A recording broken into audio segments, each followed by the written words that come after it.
Well, Dad, I failed to mention this in our previous episode, but the previous episode and this episode are my favorite episodes for the Church Answers podcast. I I think you know remember exactly. why. I know because you don't have to listen to me the whole time. That's right. It's Hmm. always a joy when there's someone else on the podcast.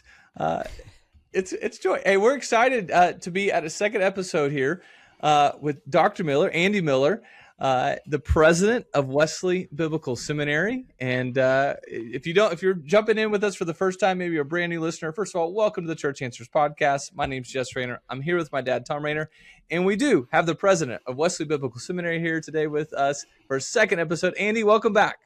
Thanks so much, Jess. I love being here. Oh, I cannot wait to hear the story, though, Jess. I know. We need to do some official ministry partner stuff and talk about all the great stuff that's happening at Wesley. But I can't wait to hear the story. It's going to be an incredible story. We're going to be hearing the story, the incredible story. And again, if you caught the previous episode, you got a little bit of a snippet of the growth of Wesley Biblical Seminary from nearly closing its doors to seeing what God is doing today. And so we're excited to hear directly from Andy about this story. If you've been joining us for any number of podcast episodes, you know that we love mentioning our ministry partner, Wesley Biblical Seminary, and what they're doing. And we do it at the beginning and the end, the top and the bottom of every single podcast. And so it's kind of cool that we get to be talking to the president of Wesley Biblical Seminary, as we mention them in every single podcast. Here's what I want you to do if you're listening to this podcast. I mentioned it last time. I think it's worthwhile. Go ahead and open up an internet browser and type in wbs.edu. That's wbs.edu. That's going to bring you to Wesley Biblical Seminary. And so you're going to be able to look at what we're talking about on their website and seeing the history, see what's going on. Wesley Biblical Seminary, they are focused on developing trusted leaders for faithful churches, and they offer any type of degree, certificate, bachelor's, master's, doctoral degrees. They have a fit for you if you've been looking to take your next step in your biblical education. Since 1974, they've been faithfully fulfilling its mission. And so we're excited, as we mentioned a lot with Wesley Biblical Seminary, we're excited to hear the story. And so, Dad, I don't know where you want to start. If you want to rewind the clock, where do you want to start the story, Dad, as you hear it directly, as you help us hear it from Andy? A little bit of connection between Andy and me. Andy and I knew each other before this relationship with Church Answers started. I don't guess we knew each other when I was dean at Southern, but at least we had that common connection in the world of academia. And here's something I just will say about him immediately. One conversation, he was interviewing me at that point, one conversation in the podcast, and I knew that we had a visionary. And I said, this is going to be fascinating, because a theological seminary visionary is usually considered an oxymoron. and usually it's almost next to impossible to have that kind of vision with all of the barriers that you have to overcome in many places in theological education. Well, fortunately, Andy has worked with accrediting bodies. He has worked with his faculty. He's worked with his constituency. And they have a story that is astounding, just astounding. So, Andy, welcome. Let's just kind of review back to the beginning. Let's go to 1974 and let's catch us all the way up in brief form, of course, to the Andy Miller era of the presidency of Wesley Biblical Seminary. Well, thanks. I don't know if many people here would want to call it the Andy Miller era or not, but there it is. But, our connection in some of our trajectory, kind of this hockey stick trajectory that we've had, kind of came. That's how I got connected to you. Attending seminary, I'm sad to say I was never assigned a Thom Rayner book, but I read a lot of Thom Rayner books after I got out of seminary, right? And I was so thankful for the type of advice and direction that I got from you before we ever knew each other. And it's sad in some ways that seminaries aren't thinking about helping pastors the way you do, the way Church Answers does. Now, I know there are things that we do from a theological, academic, formative standpoint that we need to get people connected to systematic theology, historical theology, and They need to be good interpreters of Scripture, and those are disciplines that they need to learn. But I came to you because I'm a part of the Global Methodist Church. I'm not serving a local church now as seminary president, but I still am ordained in the Global Methodist Church. And the Global Methodist Church needed Thom Rainer. We needed Church Answers. Like, we needed somebody who help us really think about this opportunity. So I was just so glad to get your advice that day when we talked about, when I had you on my podcast. So that's a part of our history at WBS, is that there was a sense that Methodism, United Methodism, was moving away from the historic confessional nature of the church theologically. And so as that was coming, there was an early group that felt there was an evangelical Wesleyan seminary needed in the Deep South. So we started by serving a host of very small denominations, some that people don't even know exist, like the Association of Independent Methodists, Congregational Methodists, Evangelical Methodists, then the holiness denominations like the Free Methodist, Nazarene, Salvation Army, Wesleyan churches, all those. So we served that group in a small situation. We were in a trailer on borrowed land, for our first couple of years, then in several other properties for years. And we grew, we got accreditation as soon as we could with ATS. And we were never allowed, though, to serve the largest Wesleyan body, which would have been United Methodism. We hold to biblical inerrancy according to Chicago's statement, and also have a high priority for this, the doctrine of sanctification, and just emphasizing those doctrines. And we kind of look at ourselves as being consensual Christians, like we're in the great tradition of the church. Well, some people thought that particularly the inerrancy piece is a little too conservative in the United Methodist Church. So we were never, even though we were accredited by ATS, we were never let into the club to be able to serve the largest denomination that would be a natural fit for us, even people here from Mississippi. So through the years, we just did what we could with our constituencies. We developed those, but never got above a head count of 125 in our first 45 years of ministry. So that's a little bit of where we came from. You were persistent, though, or at least the seminary was persistent to hang in there. Yeah, that's right. So what happened for us is that, I don't mean to jump too far ahead, but as the Global Methodist Church emerged, we had already adapted our modality, our learning platform. And the Global Methodist Church comes about because there was no longer discipline in the United Methodist Church. And it was like all of a sudden, the doors were just open wide to us, and now we have 6,500 churches to serve. And so today we have 450 Global Methodist Church pastors who we're training for ministry. So that's part of our growth, is the emergence of the Global Methodist Church. But also, kind of a key part for us is faithfulness to our theology, faithfulness to Scripture, and then that what was a hindrance to us became a blessing as we started to serve. And we were ready to serve in a flexible format for a denomination that really needed us. And while you grew out of that Methodism tradition, you are now serving a wide variety of evangelical backgrounds. I mean, I know that we've got Baptist, Presbyterians, you name the list, that are saying, "Hey, I like the seminary too." Yeah, absolutely. I mean, while we come from a theological tradition, a lot of people don't know that Evangelical Methodist, now there actually is a denomination with about, I think, 40 churches called the Evangelical Methodist, but just broad Evangelical Methodism, like all of these denominations that I've mentioned, is very similar to a lot of evangelical traditions and non-denominational traditions across the country. We have people who come to us who don't affirm some of the things that are in our doctrinal statement. But if there are people who affirm the authority of Scripture, our professors have an egalitarian approach towards women in ministry, but we have people who are full-out complementarians who wouldn't want women in any leadership in the church in our classes, okay? So there's some flexibility there on that front. And also, like, we're Arminian soteriologically. So while that's where we are, we still have Calvinist, other Reformed traditions that participate in the life of our seminary. I think there's a pretty big market for people who are looking for that type of seminary. Oh, Yeah. I think you have demonstrated that it is a pretty big market. And again, I don't want to get hung up on the numbers too much like I did in the first one, but I want to get hung up on the numbers again. I want you to repeat the story of where you are right now. You got down to one. What year was that? 2013.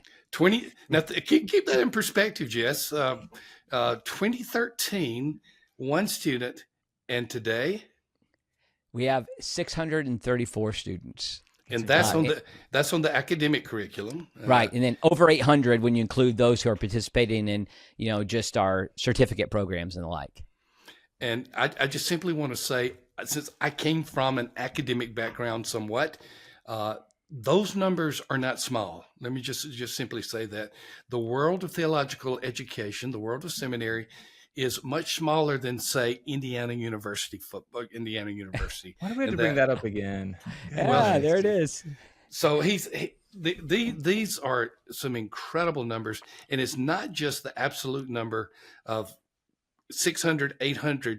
It is the trajectory where it's headed. And you've indicated, Andy, that a lot of that growth has come from Global Methodist, but it seems like you're beginning to find some other places where you're going to be feeded the growth, or it's already taken place. Yeah, for instance, I won't say the name of the church, but we're almost assigned a MOU with a network of churches that has left the SBC. I'm not really in on those I don't know what else happened in that world, but it's a tradition. It's a group of churches that has one pastor that's female, that's called pastor, and they also would be not reformed in their soteriology. And they've come to us and they've seen our model and they're like, I think you're a great fit for us. So we're finding that we're expanding beyond just that. The Global Methodist is an emerging market, but there's a way for us. Our growth has continued 10% per semester for several semesters in a row. And the Global Methodists were just one of those bumps. We're finding there's other networks that are forming. I don't know what you think, Thom. I'm curious. I feel like we're moving more towards a network model as opposed to denominational systems. Even though I'm in a denomination, it seems like that's a model. Have you been reading some of my articles? I was setting you up. Yeah, well, for the last 10 years, we said we're moving toward non-denominational model, but what we're finding is churches will not remain loner churches. They're going to find ways to affiliate informally or formally, and that's where the networks are forming. And yeah, you talked about one church in particular. That's one. There's another group of churches that I'm working with and talking to them about the possibility of Wesley as well. That network is going to maybe be one of the fastest growing networks. Global will continue to grow because Global has a great thing going. I'm talking about Global Methodist, and there will continue to be disaffiliation at the United Methodist level. But there's some other growth avenues that may percentage-wise be greater than that. Well, one of the key words that describes Methodist is the word connection. And so often we resisted the word in our history, denomination or church. We would call ourselves a connection. And it's almost impossible to be a solo Methodist church. It's a contradiction in terms. And so we found, for instance, we've just come on another network of churches called the Foundry Network. They have 20 churches. All the churches, it's a large church model, an attractional type of seeker-friendly model. On Easter, all those churches, those 20 churches had 60,000 people, and they're looking for a seminary that's able to come alongside of them, that is all of the flexibility and theological integrity that we offer. Jess, I know that you got a great theological education. He went to Southeastern, studied while Danny Aiken was president. And I know Danny's just retiring. I know you know that, Andy, and he's a great friend of ours. The model that you did was a little bit different than the model that's available right now. I mean, you had to go work at a bank almost full time just to support your family and do all on campus courses. Man, I'm listening to all this and I'm going, oh, what it would have been like years ago. Yeah, my model, thankfully I had a boss that was quite flexible with my schedule, but I would take a class in the morning, head to work, take a class during lunch break. So I do a 50-minute, thankfully I was right next to campus, but I do a 50-minute class during my lunch break. And then I'd head a couple nights a week and do a 3-hour class once or twice a week. Wow. So my day would go from 6 a.m. to 9 p.m., 10 p.m. Trying to work a full-time job, and I was even close to campus, and that was exhausting. And so the idea of what Wesley Biblical Seminary is doing, and something you mentioned too from the previous episode, is the idea is that you can zoom in, virtually go to a class live, or catch it within the next 48 hours. Like for someone who's doing, and again, we're focused on co-vocational, but that ability just for people to have that I guess that accessibility is huge. And so I'm listening to the story. I'm listening to, what's happening and how, people are being drawn in from, these differing theological backgrounds, and watching the future of Wesley Biblical Seminary. It's fascinating. Yes. So I guess my question, Andy, for you is kind of like, I know we're talking about the history, we're talking about the story. You've brought us from 1974 to 2013 to today. All right. And this is a major trajectory. And I don't know how much you can speak to this, but what's next? What's coming? If you can, maybe give us a little bit of a future insight. Oh man, yeah. I love to think about that. And theological education was so important to me. I'm so thankful for the opportunities that God gave me and opened up my mind and heart to studying scripture and theology in a deeper way. It's changed my life. And I want as many people to access it as possible. And I think like dispersing our model so that we come to people where we work with churches so that we're walking alongside church leaders. And church leaders, by the way, you say it regularly, Jess. I appreciate you saying our promise statement, kind of our branding promise, so to speak. We're developing trusted leaders for faithful churches. Mm-hmm. That word leader is intentional. And notice I'm not saying developing ordained pastors, right? But leaders, that often what we're doing is very wide. And like I've talked to your brother Sam, and we've talked about us coming alongside of just even his church, training people who want deeper theological education, who are Sunday school teachers. So if we can come alongside churches, even come physically to churches, that makes a huge difference. Also, if we can eliminate the barriers, I mean, this is like what's so obvious. I mean, these are the type of things, Thom, that I learned from your books, like thinking of walking people through a discipleship process, thinking about the website, the front door, like all those type of things. Like, well, what are the barriers that are keeping people from accessing theological education? Well, one of those issues is time. And what you just indicated with the 48-hour window we give, that's key. Like, so we eliminate the issue of time. We eliminate the issue of location. No longer do people have to come to Mississippi to access our theological education. We are everywhere in the world. We have students all over the world. I have a church planter in what's the name of the in the Middle East, the big city that's growing like crazy. Oh my goodness. Abu Dhabi. Yes, forgive me. So like we have students all over the world like who are accessing theological education, and we think like if we can connect with these churches and denominational networks, there are unending fields for us. But if there are seminaries that want to keep up that model of like making people sell their house and go do what you and I did, Jess, like go ahead and do it. We'll let you keep that market. We'll take this big blue ocean of students who want to have theological education. I almost get angry thinking about Jess when he was a student, Andy, because he was taking a final exam while my first grandchild was about to be born, and they couldn't pull him out of the exam to go to the hospital. Well, that's not 100% true. My professor, one of my favorite professors, actually, I got a text in the middle of I think it was a midterm, in midterm, and I got hey, I think the baby's coming. So my professor was great. I was on my last essay, and he looked at it and he goes, "You're good. You're good." So, okay. But yeah, so that a little bit different on that story. My problem was when I got home, I decided to eat dinner while my wife was in labor because I knew it was going to be a long night and I wanted to be fueled up. But the idea though of that just meeting. I talked about the future. I asked the question, what's the future? And what I heard you say is, we're going to meet you where you are. Amen. I love the idea too. If you're a church leader and you listen to this podcast and you've been trying to figure out, hey, how do I equip maybe just, two or three of my church leaders, maybe even like a pastor in training, like you're trying to raise up the next pastor. This is a model that I think if you're listening as one of our listeners, you should really check out.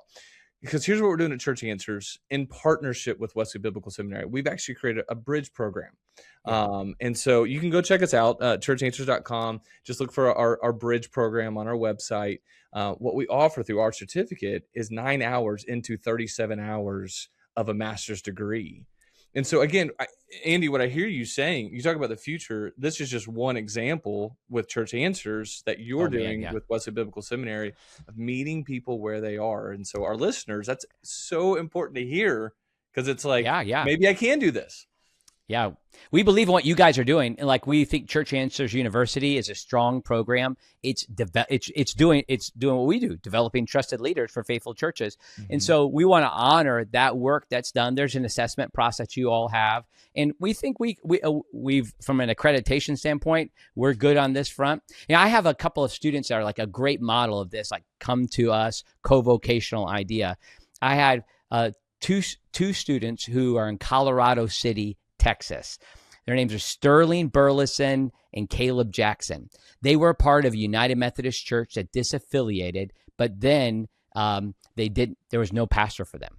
And so the church just said, well, they were the leaders of the church. Sterling is a lawyer. He's elected into like a town lawyer. He has his own private practice. His wife owns a boutique shop. Caleb is a rancher, and he on one of the biggest ranches in Texas. And so they were there. They're like leaders in the community, leaders in the church, and the church just asked them to serve as pastors. So they came along and they wanted to access theological education. So they take classes together. They're co's all over the place. They're co-pastors. They're co-vocational. And I'm telling you, both of these students, they could serve any church. Like their skill level, their gifting. There's not a church in the kind of, particularly in the Wesleyan tradition, that I wouldn't recommend them to. And I had them both in my preaching class. Sterling is a lawyer. I've had last semester in my preaching class, I had 87 students. Lord help me, I had 6 lawyers. Okay. There was 6 of these guys. Sometimes they were like in the courthouse preaching, and they say, okay, after they're done, then they go preach in the courtroom. So like these are things happening on a regular basis. Think about the skill set that they have and how they're able to apply that. And then the ministry that they have in those settings. So co-vocational learning and oral preference learning, I think, is another part of that future that we have. And so I think that melds well with your emphasis at Church Answers University and what you guys are doing, why we're fully confident in giving 9 credit hours for that work. Well, we are fully confident that you're providing a great partnership, and it is something that excites us. Church Answers University has been a part of the vision, but the vision is now a new and growing with this partnership with Wesley Biblical. So, you know me, Andy, I'm all over it. I'm ready. I'm ready to go, and we're already going in great places. So, thank you for your time here, and thank you for giving us 2 episodes in the midst of you growing the fastest growing seminary anywhere that I've ever heard of. So, thank you for your time. You're welcome. It's great to be with you. We love what you guys are doing. Just close us out, my friend. Yeah, if you're a typical just a regular listener to the Church Answers podcast, at the end of our podcast, we thank Wesley Biblical Seminary and what they're doing. I just want to point out something for our listeners, maybe something a little bit different to close out this particular episode. You just heard from the president of Wesley Biblical Seminary, and I don't want it to be lost on the fact that he knows his students. He knows who's in there. Not only did he know 2 of their names, but he knows their stories. And so if you're listening to this podcast, that speaks volumes to what's happening at Wesley Biblical Seminary, that the president is so in tune with the students to be able to tell their names, their stories, what's going on, to know them personally. And so if you're thinking, you've been wanting to take a next step in your theological education or your biblical education, you need to get connected with a seminary that has a president like this.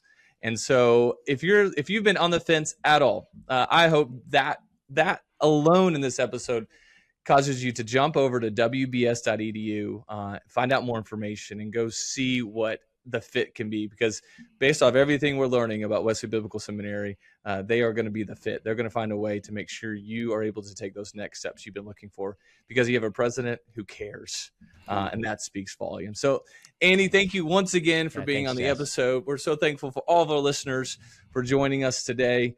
We love talking about local church. We love talking about what it means to develop trusted leaders for faithful churches, which is exactly what Wesley Biblical Seminary is doing. So thank you so much for joining us. And as always, we'll see you in the next episode real soon.